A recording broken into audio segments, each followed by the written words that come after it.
Hello, everyone. This is your host, Susan Rosen. And today, my guest is, oh, and I forgot to ask you how to pronounce your name, Dr. Ardavan Aslie. That's perfect. Oh my That's God. awesome. Okay. That was great. Okay, good. and and he's here. He is a board certified spine surgeon, and he received his undergraduate education at the University of California, Berkeley, which I have to put that little thing in because that's where I went as well. Not at the Perfect. same time, probably, but anyways, he's earned his MD from New York Medical College, and then went to St. Vincent's Hospital in New York City to do his residency. And that's as much information as I'm going to give you because I'm going to hand this over to him to tell us a little bit more about why he ended up working in the area that he's working in and what helps him to get up and go to work every day. Sure, absolutely. Welcome. So just thank you very much for having me here. That's the first thing that I need to do. I would like to thank you for giving the opportunity for me to talk and relay the knowledge that I've gained within the last 20 years of being a practicing spine surgeon to people. One thing I just wanted to add that after my residency in St. Vincent's Hospital in Manhattan, then I did a year of fellowship in spine surgery in Brigham and Women's and Beth Israel Hospital, part of Harvard University. And that was from 2001 to 2002. And after that, I came back home. I consider Northern California home because my mother lives in Berkeley. So I settled in the Sacramento area, and I've been in this area since. So I'm in private practice, and I'm heavily involved with research and development. So why spine surgery? Well, I got to tell you the backstory to that. When I finished medical school, I was dead set on becoming a heart surgeon. So actually, I finished medical school. I went to general surgery to become a heart surgeon. But the first year, when I was in training for heart surgery, they came out with little stents, little springs that you put in the coronaries to keep it open. The second I saw that, I was like, uh-oh, this is not going to be good for me. So actually, I threw myself into fire. I tried to change my residency, and changing residencies is absolutely difficult. But I was able to do it. I got into orthopedic surgery. And looking back now, it was a very important decision because now heart surgeons cannot find jobs because everything, all the cardiac care is done through small incisions by cardiologists as opposed to heart surgeons cracking the chest open, basically. So after that, I got to orthopedic surgery and I developed a very good relationship with my professors in spine surgery, and I got interested in spine. So I did a fellowship in spine surgery. I started my practice and I got very good at spine surgery. And I always had a question in my head because I, finished and I started practicing in a small town north of Sacramento called Yuba City. And I always had this thing that, is this practicing in a small town? I went to Berkeley, Harvard, that's and that, and I ended up in a small town. Is this my glory? Is this my, thing? And I always told myself, it doesn't matter. You're a doctor, you're taking care of patients. You're taking care of patients in a small town or a big town, celebrities or not celebrity, blue collar workers, it's all the same. It doesn't matter to me. Till somebody made it, one of the surgeons from San Francisco made a comment to my patient. And he basically turned around to my patient who had gone to see him for a second opinion as a part of workers' compensation, kind of a protocol. He told him, you either get your surgery in Sacramento or you get it done right. And right. And did you sue him? What is that?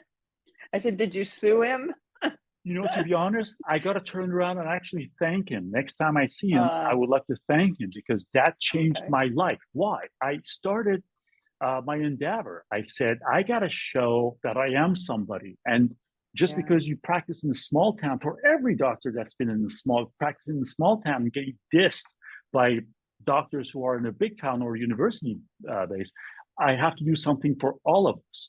So Mm. I told myself I got to get into research and development. Well, I had to Okay. identify a problem first to see how we can solve it. Well, it turns out in the world of spine surgery, we have great, great problems with aging population. The Okay. great majority of the surgeries that we do, we call the fusion surgery. When the cushion Mm-hmm. between the two bones have gone bad or the Mm-hmm. alignment has gone bad, we have to Mm. realign the spine, take the cushion out, and fuse the bones together, the vertebrae Mm-hmm. together. Well, we do that with a device that we call pedicle screw, and I have it in my hand right now. It's a large Ah. screw that gets inserted into the bone, and I have a Okay. glass model of it. And if you Uh-huh. want to immobilize different vertebrae, you put these screws in a respective vertebrae, Okay. and these screws have a tulip on the other end that they can accept the rod. So you put as many screws as you want, as many Ah. levels that you're going to fuse, and then you put the rod in between them. And there's a screw that tightens the rod, and basically this immobilizes the spine for the segment that you're trying to fuse, so the Okay. fusion can take place. And the fusion is basically Ah. growing bone where there was no bone before. So Right. basically turn 2, 3, 4 vertebrae into one bone. That's what we want to do. Okay.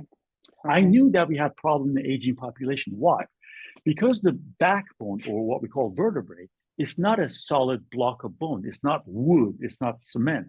It's like a shoebox. The Mm-hmm. outside shell is what we call cortical, very strong bone, but the inside bone is a spongy bone, very weak, especially with aging population, with osteopenia, osteoporosis. The inside bone gets very weak. Once you pass 70, the inside bone becomes butter, basically. And we put these Oh. large screws into it, and there's a high rate of failure. They just cut out, basically. Wow. So I wanted to come up with a device that can solve that problem. So I started doing my research and development. Well, I came up with this device right here. Show it to you.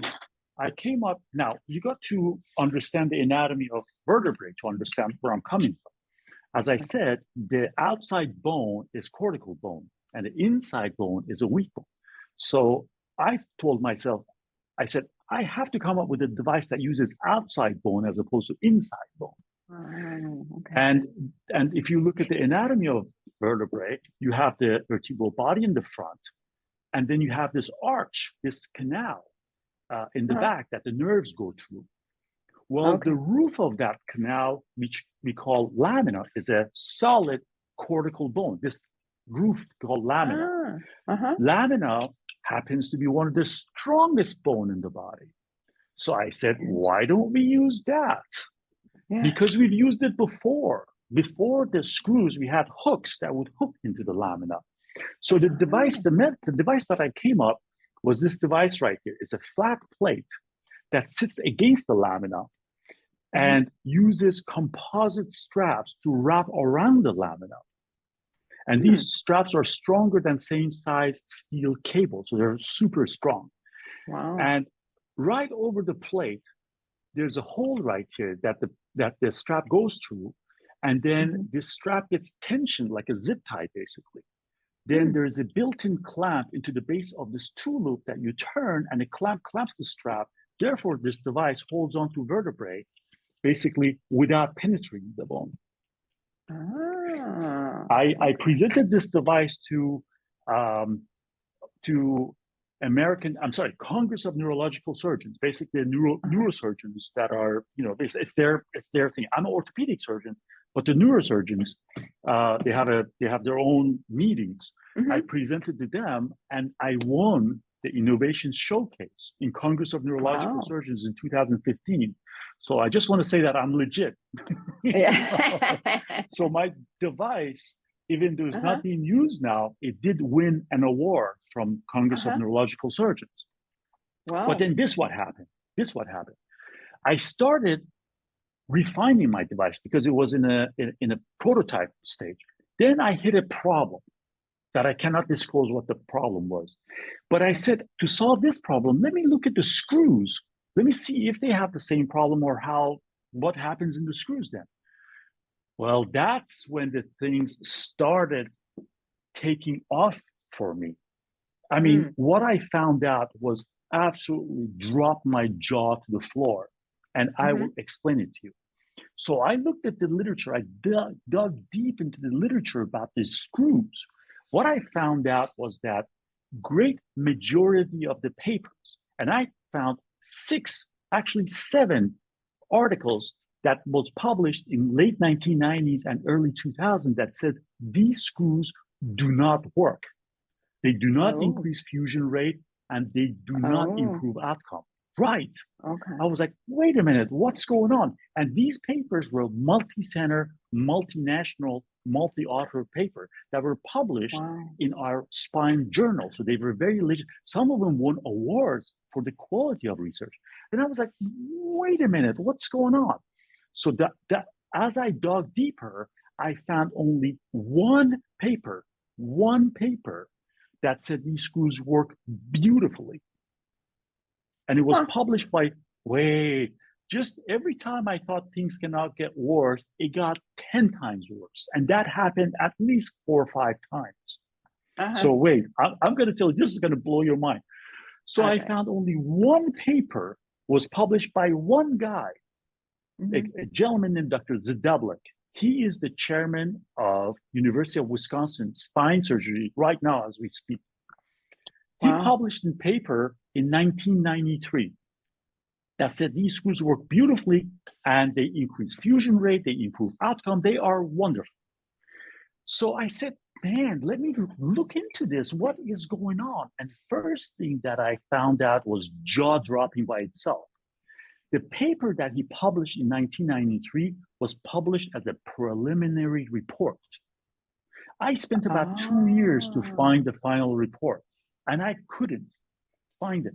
So I eventually approached one of the spine surgeons, one of the famous spine surgeons from one of the Midwestern universities. And I asked him, I said, where is the final report? And he said, it doesn't exist. This preliminary report is the only thing that we have. I was like, what? A preliminary report? Right. Let me explain to you. Right now, as we speak, if you open the North American Spine Society and American Academy of Orthopedic Surgeons website right now, they use this paper that was published in 1993 by Dr. Zdeblik, which is a preliminary report only, as a reference. I said, wait a minute, what is going on? Let me look into Dr. Zdeblik a little bit more. And when I found out, it was 10 times worse. Now, you got to understand what was going on in 1990s. When these screws came out, there were bad results. So by 1992, there were about 7,000 lawsuits against the manufacturer of the screws, a company called Medtronic, right? Oh yeah, no, I know them well. Yeah. Right. So I said, whoa, what's going on here? Then I found out, and it's a you can Google this. This is like a public knowledge. Then I Googled Dr. Zdeblik and I found out. So he publishes this paper in 1993.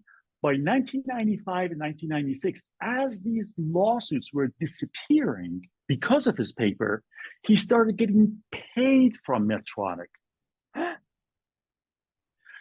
So from 1996 till 2003, he got paid $34 million. Wait, you think that's bad? No, it got 10 times worse than that. You think it can't get worse? No, it did. And this is what happened. By 2004, like early 2000s, same company, Medtronic, put Dr. Zdeblik in charge of another important study on a product called BMP. It's a bone graft substitute. So when you do fusion, you have to lay bone so that bone can turn into a solid bone, right? Well, we have to get that bone from somewhere. Normally, you get the bone from the patient from some other spot. Well, that creates a problem in the other spot. The other spot becomes painful. So we try not to harvest patients. Well, there's this hormone, there's this product called BMP that this company came up with, and apparently negates, just gets rid of the need for bone graft. So it was a very important product. So Medtronic put Dr. Zdeblik in charge of that study. Well, he published the paper in 2004, Dr. Zdeblik published the paper in 2004 saying that this product works great, except this time he got caught overstating his results. By who? By United States Senate. Oops. There was an investigation, and it was wait, it gets 10 times worse after this. You think that's bad? It gets worse again. The United States Senate concluded that the paper that he published in 2004 was not written by him, was written by the company. Oh my God. Isn't that crazy? God. So let me simplify this. You have 6 award-winning, multinational, multi-center papers that says these screws don't work at all. Yeah. And then you have one paper unfinished by a guy that got caught cheating by United States Senate. So what is going on, right? Well, it took me 3 to 4 years to find the answer, and I found it. And this is what's going on. Because for 3-4 years, I was just questioning what I do. I'm like, oh my God, are we crooks? Are we part of a big conspiracy theory? Are we feeding not knowingly as surgeons? Because that's what we get trained for. Yeah. This is what they teach us, that the screw is the best thing you can do. That's to this day, right now, to this day, I use these screws. Why? Because everybody asks me, it's like, well, if you know this, are you still using them? Absolutely, because that's standard of care. I don't want to practice my own brand of medicine. That's the worst thing I can do. Because I tell everybody, I said, if I don't put these screws in and something happens and the results are not good and the patient seeks second opinion, that's the first thing they're going to point to. It's like, oh, that's right. Sure. That's right. That's right. And the lawyers will be close behind. Yeah. Of course. And so I have to practice, standard of care. So what I'm trying to tell you is that that's what we're trained to do. So what is going on? Why can't we? So this is what's going on. And let me add you a couple of things as well. 2 things. One, it's not something, what I'm saying right now, it's not something that I just kept for myself. No. When I go to these meetings, North American Spine Society, American Academy of Orthopedic Surgeons, I get up and I mention this, and I say that. And this is the answer that I get from so-called leaders of the field over and over. I get the same answer over and over and over. And the answer is, yes, we know that we haven't been able to show with research that these screws work. But we know that they do, and we'll show it at some point down the line. This is their answer. Right. Oh my God. I know. I'm going to get back to this, okay? I'm going to get back to the statement. So what I'm trying to tell you is that this is not something that I just kept it for myself. I fight the fight. I go to these meetings, and actually, I wrote a book about this. The book's name is Corporate Spine. And I go step by step in terms of what has happened throughout this endeavor. How did we get here? What happened here? And this is the answer. To become a spine surgeon, there are 2 ways that you can get there. You can either go through neurosurgery, become a brain surgeon first, and then become a spine surgeon, or you can become an orthopedic surgeon, then do fellowship in spine surgery and practice as a spine surgeon. So there are 2 ways of going. Now, the carpentry that we use in spinal surgeries, like using these screws, all came from orthopedic surgery. And in the orthopedic surgery, our knowledge came from fracture fixation. In late 1960s or 70s, we found out that the best way to treat a fracture was to hold them together in a rigid fashion. We developed this technique called AO, capital A, capital O, AO technique. It's a German name, Angstero Osteosynthetica. It's a German group that came up with this technique that they opened the fracture, they put plates and screws, a large thick plate right next to the bone, secure them to the bone with the screws, and that holds both ends of the fracture together so it can heal together. We call it rigid fixation. So we and then what do you go in and take all the screws and stuff out, or what do you do when it's healed? they They stay in stay in unless they there? become a problem. Yeah, unless they become a Oh, problem. okay. Right, right. Okay. Just So we curious. learned that. So right. So we learned that the Hmm. key for bone healing together is a rigid Hmm. fixation. Hmm. So as orthopedic, and this is gets gets like branded into our brain, gets just stamped into our brain Yeah. that this is the key, rigid fixation. So when we became spine surgeons, well, we said, okay, we know how to heal bones. So we got that concept, we applied that to spine, therefore with screws and rods, and that's what we call rigid fixation. Well, it took me 2 years to understand there is a problem. And this is how it goes. Concept of rigid fixation works in extremity because of one important reason. You can eliminate gravity. When you do surgery in the leg, you put the patient on crutches.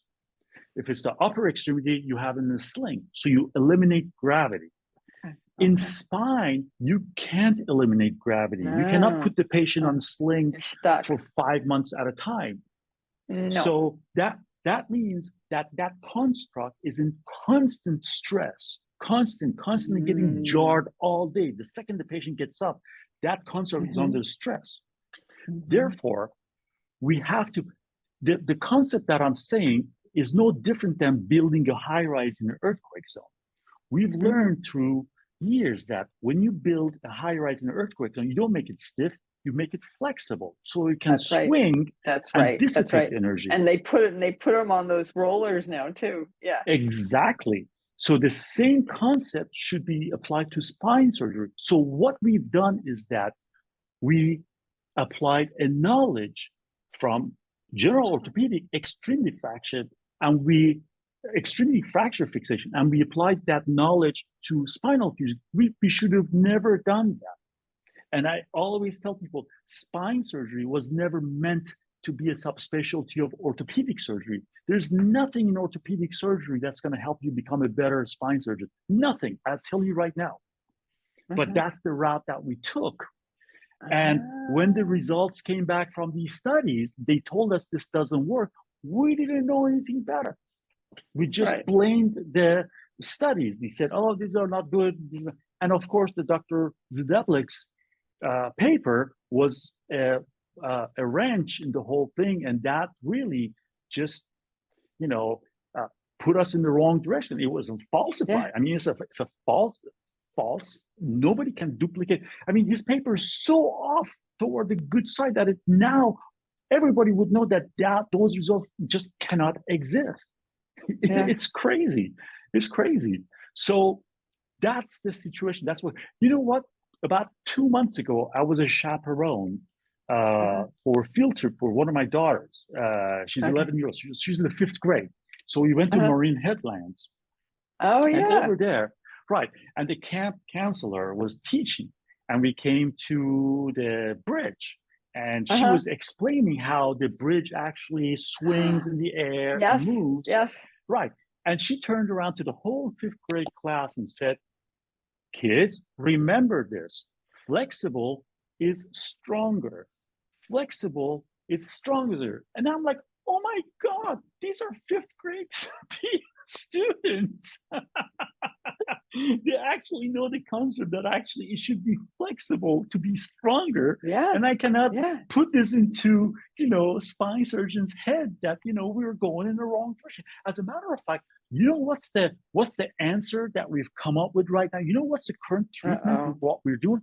We're using more rods. So Oh we used to have no. right. So we used to have two rods, one on each side. Now we're double that with two rods. We're going in the Ay, ay, completely up. ay. Oh God. When Oh I'm my looking at this, God. I'm like, oh my God, the whole world, the whole architecture, Yeah. engineering, everything that you feel, they're telling us that you gotta have some sort of a device that actually can Yeah. dissipate the Yeah. energy. Oh And we're yeah. going in the wrong direction. Yeah. Now I gotta say that. I gotta say something about my book though. Mm. I knew that I had to write a book to put it all together so people can Okay. understand and follow. But I didn't want to write a book that is just about complaining and boring and stuff. Yeah, and So pointing what I fingers and stuff. Yeah. correct. So I wanted to have a book that actually is constructive, so people can Uh-huh. actually learn as opposed to getting all upset or Mm. being. Mm. One thing that I truly believe us as spine surgeons haven't done is to educate the public in terms of what we can and what we cannot do. What's our point of view? Because I really think in 20 years of practice, the reputation of spine surgery has not gotten better. It's still as bad as when it was when I first started my practice, even though everything in the world has just advanced. Every time I talk about a surgery to a patient, they tell me that they have scared them off. Their relatives said, "Do not get surgery. Oh my God, don't believe them. Don't do it." Or so. I really think one of the reasons for that is that us as spine surgeons haven't really educated the public in terms of what we do, what's available to us, what's not available to us, what is a good outcome, what is not a good outcome, I guess. How do we choose our patients for surgery? So the first four chapters of my book, I've tried to teach people with back pain in terms of what we go through, what I've learned in 20 years of practice of basically practicing spine surgery. And I've written that in a way that it's not a textbook. I've tried to teach my patients through stories of my patients so they can understand what's going on. So it's easy to understand, you know. But that was the goal of my book, to not only open the public in terms of what's going on in spine surgery, but also teach them in terms of, hey, what is spine surgery? What can we do? I mean, when you go to a spine surgeon, what is your expectation? Do you get scared? Do you like, what happens? Why you go to 10 spine surgeons, you have 10 different recommendations? I mean, that's something that the patients need to understand why, and basically this is where we are. And that's my crusade basically right now, to try to bring this knowledge to people so people can start asking questions. Because let me tell you this. The first thing that patients are going to tell me is that, well, didn't you bring this up with your leaders of the field? Didn't you show? I have done everything. Right. And this is the problem. And over again. And this is their attitude. Their attitude is that, yes, we haven't been able to show that they work, but we know that they work, and we will show it down the road at some point. And I tell them, oh my God, that's a true definition of insanity. That's a true definition of insanity, to do the same experiment over and over and over again. And hoping that one of them, and this is the problem, that they have no answer. This is my point, that they have no answer to this. I tell them, look, every time you fail to show that something works, you have just shown that it didn't work. I mean, their attitude is that, well, if a paper comes out and says it didn't work, no harm's done. I'm like, no. Failing to show that something, failing to show that something did not work. I want them to get the surgery. Have the Right. doctors get the surgery first before they start telling you how good it works. Right, exactly. These are not two separate events. Failing to show that something did not work is equal to showing that it didn't work. That's right. That is a failure. Right. So all these papers are saying that this stuff is not working, and we keep going, keep trucking. Right. Why? Because our training is wrong. Our training tells us that this is the way to go. So, the question is, well, what's the answer? The answer is this. Spine surgery, unfortunately, was never meant to be a subspecialty of orthopedic surgery. Almost, I tell even my colleagues, like, whatever you learned in orthopedic surgery, you have to unlearn and then relearn spine surgery. Example, I'll give you this. This is the same exact concept. Newtonian physics and quantum physics. If you want to build a house on Earth, you can use Newtonian physics.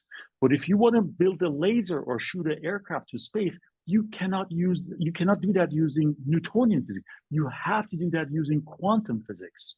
Same thing. Orthopedic surgery is a simple carpentry.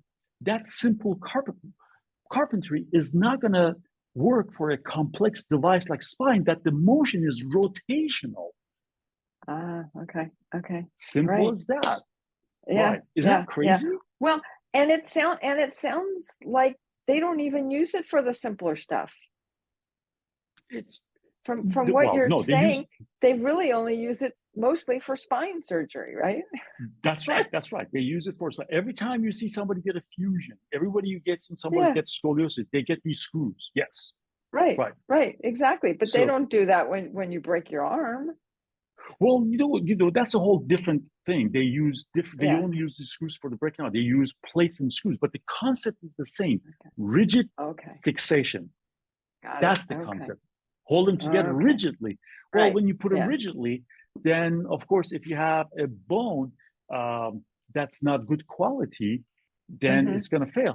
You know, Yeah. I walk into my a lot of my colleagues, and I tell them that my device that uses straps are stronger than the screws. And they start laughing at me. They're like, "How? What do you even say that? You comparing the strap Yeah. to a screw?" And I'm like, "It's very simple. Let's say you can build a screw as strong as it can hold this building. If you put it into junky bone, you got junk. My Yeah. device maybe is not as strong as a screw, but it holds on to one of the strongest bones in the body. Yeah. So Yeah. Yeah. that's the difference that Yeah. I just can't get through them. So, Yeah. well, what's your goal, Dr. Aslie? What are you trying to accomplish right here? This is my accomplishment.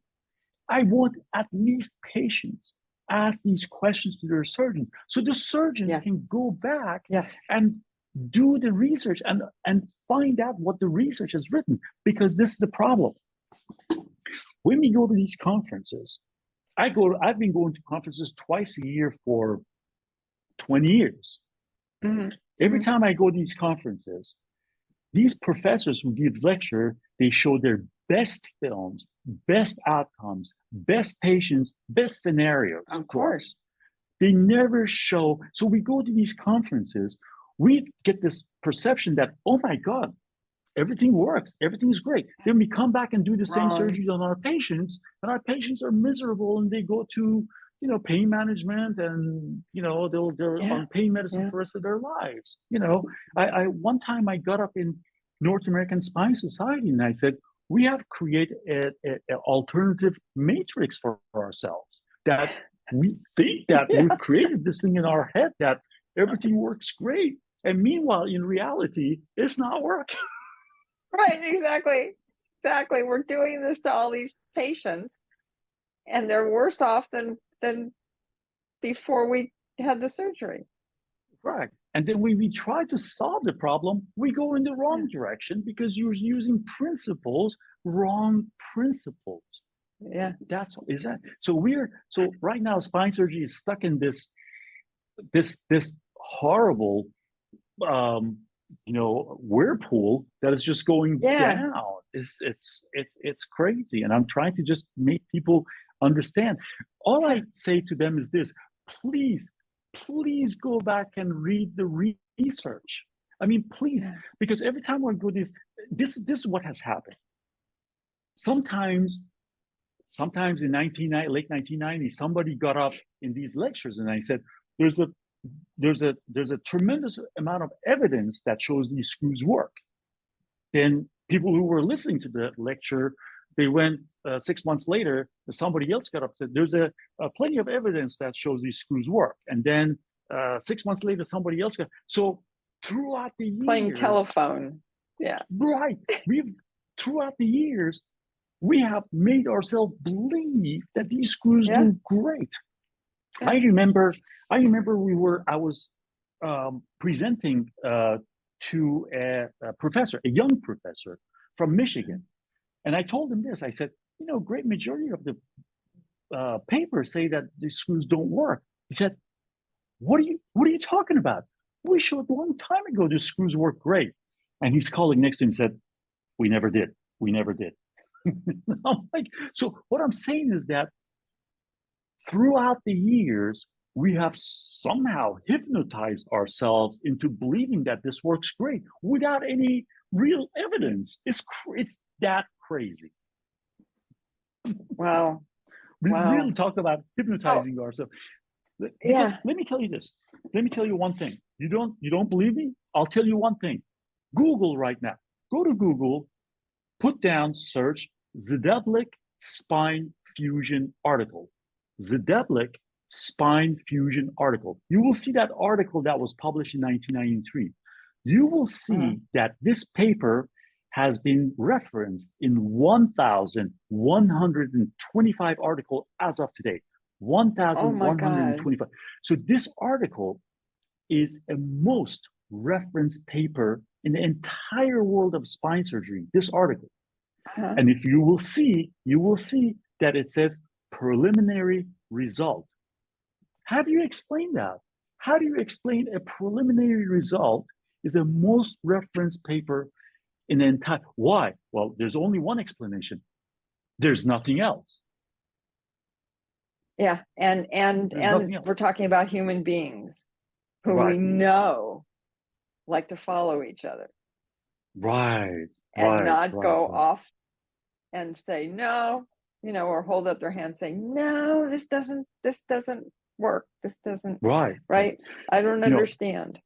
when I wrote my book, my wife didn't want me to write my book. She pleaded with me. She begged me not to write my book.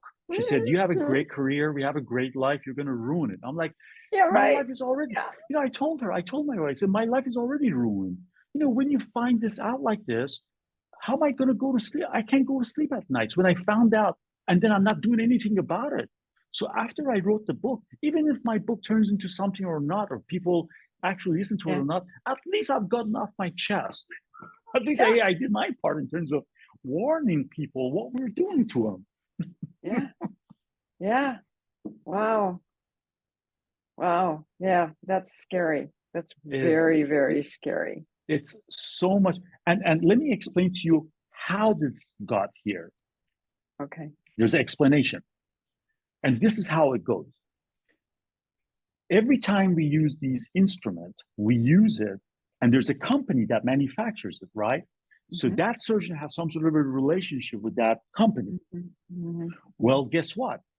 If you get up and say, "Hey, I did this surgery and this thing fell apart," the first thing they're going to ask is, "What company was it?" Well, that's irrelevant because these products are all very similar. These screws are very similar.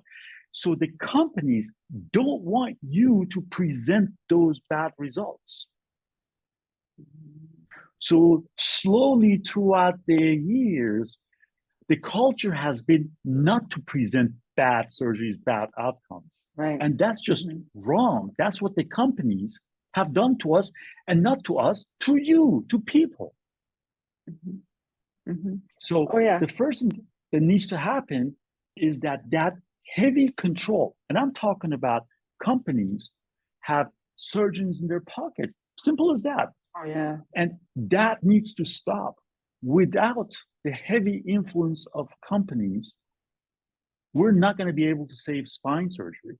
The first thing that needs to happen is to cut off those relationships, because they've taken us, I always say, we need the companies, we need to develop, new techniques and all that stuff. But so far it has turned into disaster. So far we've Yeah. ended up Yeah. basically using junk. And with these junk, patient doesn't get the benefit, if anything, but the It's company worse.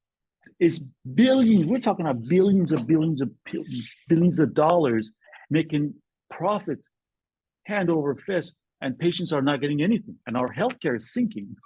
It's just it's Yes. Yes. And I have no doubt that this is not unique to the whole area of that is medicine. one of my that's right, and that is one of my things that I need to say, because when a CEO becomes a CEO of a healthcare company, he has Oh one God. goal and one goal in his mind only: to make as much money as he can, no matter Right. what, because he knows Right. that his time as a CEO is limited. So he will Mm-hmm. push, he will bend the rules, he will do whatever he can Oh yeah. Yeah. to bring a product into the market without checks and balances, because those checks and balances are going to take time. Yeah. So 10 years later, and well, of course, they're going to find a doctor that's going to write favorable favorable research. Well, 10 years Uh-huh. later, when we find out that product didn't work, nobody says anything. They just move on to the next product. And I'm like, Yeah. wait a minute, come back here. What is this thing you Yeah. wrote here? What about all these people that have it in their bones? And what I tell people is that the victims are not just the people who received that product. No, the victims are far more uh, diverse, because when you do this product, then when you publish these wrong papers, the whole field moves in the wrong direction, Yeah. and the Yeah. thinking becomes wrong, because you think like, oh Right. well, wait a minute, this stuff worked. Meanwhile, it didn't work, but you have research that it works. So maybe we should try something else that's similar to that worked. Like, wait, it Yeah. didn't work. Yeah. Don't Yeah. go in that direction. That was a Or they just fabrication. stop, or they just stop looking for anything because it's already been fixed, right? Right, right, They already right. have a Meanwhile, it solution. didn't So they're going fix. to go over here and work on something else. Correct, correct. So a correction. Now, I'm not saying by any means that we got to look at the product so deeply that delays it bringing. No, I think a product should come to the market fast, but then immediately after, we got to sit down and see if it really working or not. Hmm. So you won't go 10 years, 20 years without doing anything about it. Right. Right. That's Right. the best way. But at this point, because see, let me tell you this: there's a big perception, misconception that it took me a long time to understand. Our perception is that if it's something is FDA approved, that means it works great. Oh, FDA Oh approved, yeah. Must be that's perfect. must be Right. perfect. Yeah. No, well, what I realized is that FDA doesn't have a power to actually test every single product. It takes universities. It takes you know hundreds of Yeah. thousands of people to do research. But what the FDA can do is to say it doesn't cause harm. That's really the only thing that the FDA Uh, can do, not cause yeah. harm. Then it's left for Right. universities, Harvard, Johns Hopkins, to try to run studies to see if this works or doesn't work. Because this is Hmm. the problem. FDA relies on the company to show evidence. Well, the That's company's right. going to go find a doctor that's going to write a paper. I mean, because this is the unfortunate. I'm throwing my people under the bus, but it's the truth. I mean, somebody has to be honest about these things. If they go to 10 guys, all 10 of them say, you know what, we're not going to work with you because we don't think this works. They're going to find that 11th guy that's going to say, yeah, okay, we'll twist the numbers a little bit. So that's an unfortunate problem. So the company never says that, oh, we showed it to 10 guys and they didn't want it to, but this guy said okay, and we have this the paper that we Right. have. they Yeah. don't say that part. So yeah, so my goal Okay. of this to make people aware of what Hmm. is really happening in our Yeah. healthcare, and we Right. got to be just more diligent, because Yeah. you know this is what we're going to end up like 30 years of really no improvement and doing the wrong thing. Yeah. If anything, going in the wrong direction. Correct. Correct. Yeah. Yeah. Okay. Well, with all of that being said, we should probably wrap up here so you can get back to work. And Right. Well, I just want to thank you for giving me the opportunity yeah, to express this, because this needs to be looked into. This just cannot go on like this. I mean, I just the agree. fact that they say, oh, eventually we'll find out one paper that shows this work. That's not right. Yeah. It's burden. The burden of proof is on us surgeons. We are planting these screws. It's our job to Should show be. that it works. Right. Yep. And we're not Yep. doing that. No, no. Well, it's just one more example of corporations Right. creating their own Culture. Right. culture, worldview, whatever you want Yeah. to call Right. it, In a and then worse expecting, way. Right. oh, totally, absolutely, Right. I mean, absolutely. really, an unfinished paper, you get paid, and then you find out nobody can People duplicate use your it. That's what the nobody can doctors use duplicate it. your work. Yeah. Right. Okay. Okay. Okay. Thank you for Point having made. me. My pleasure. My pleasure. I'm glad that I don't have, knock on wood, I don't have any of that coming up. If I do, I'm going to reach out to you if I have any of those Thank kind of you. issues.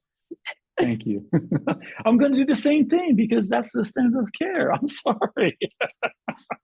It's, it's Even if I say that, even if I sign off and say, no, this is, I agree. And anyways, we don't need, let's wrap this up and then we can talk right, about that. right. Very Okay. good. Okay. Thank you. So, let me say, this always seems so funny to do with some of the people that I'm talking to, like you, to say that none of this is to be seen as medical advice. And even though you are a doctor, I'm not, and you're not here trying to look at anybody's in particular because you can't look and see what they've actually got.